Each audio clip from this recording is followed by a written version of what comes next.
রাসূল সাল্লাল্লাহু আলাইহি ওয়াসাল্লাম ঘুমোতে যাওয়ার আগে লম্বা একটা দোয়া পড়তেন, খুব চমৎকার। যে দোয়াতে তিনি বলতেন যে আল্লাহ, আমি নিজেকে সঁপে দিলাম, আমার পিঠকে আপনার কাছে আমানত রাখলাম, জামানত রাখলাম, হ্যাঁ, আপনার কাছে আশ্রয় রাখলাম। এগুলো করার আগে তিনি আমাদেরকে শিখিয়েছেন যে ঘুমোতে যাওয়ার আগে ঘরের দরজা বন্ধ করতে হবে। কি করতে হবে? দরজা বন্ধ করতে হবে।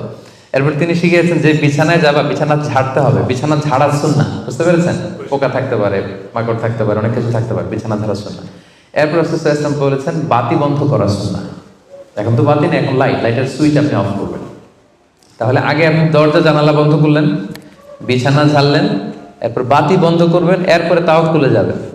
এরপর উনি শুয়ে তাওয়াক্কুল করে কি পড়তেন দেখেন, তিনি পড়তেন আল্লাহুম্মা ইন্নী আসলামতু ওয়াজহি ইলাইক ওয়া ফাওয়াদতু আমরি ইলাইক ওয়া আলজা'তু যহরি ইলাইক রাগবাতান ওয়া রাহবাতান ইলাইক লা মালজা ওয়া লা মানজা মিল্লা ইল্লা ইলাইক আল্লাহুম্মা আমানতু বিকিতাবিকাল্লাযী আনজালতা ওয়া নাবিয়্যিকাল্লাযী আরসালতা। কত সুন্দর দোয়া যে হে আল্লাহ, আমি আমার চেহারাটা এখন আপনার দিকে ফেরালাম।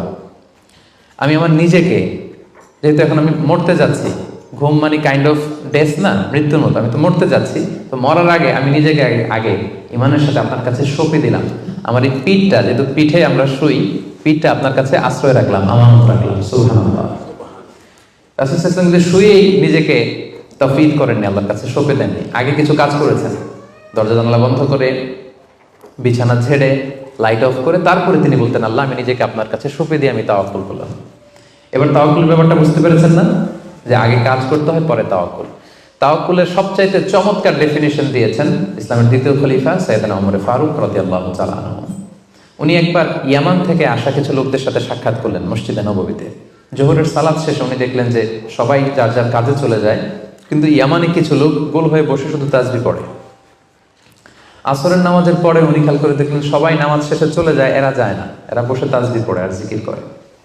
মাগরিবের সালাত শেষেও একই ঘটনা, তিনি দেখলেন যে সবাই চলে যায়, এরা যায় না।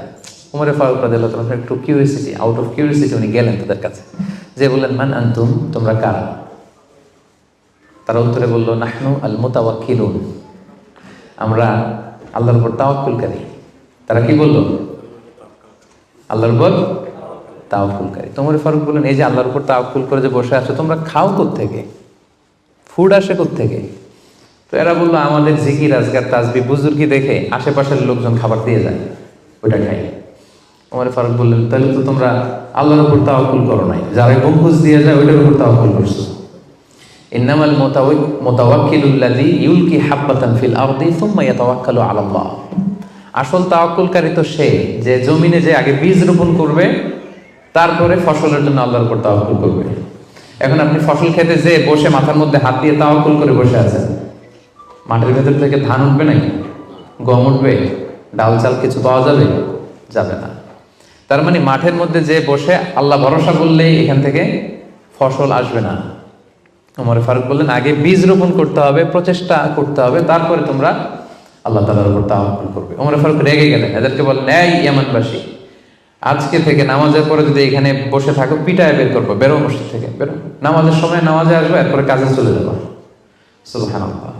কত ব্যালেন্সড আমাদের ইসলাম। ইসলাম আমাদেরকে তাওয়াক্কুলের শিক্ষা দেয়, কিন্তু ইসলাম বলে আগে কাজ পরে। সবাই বলেন আগে কি পরে। কথা কি ক্লিয়ার বুঝতে পারতেছেন? একেবারে ক্লিয়ার না?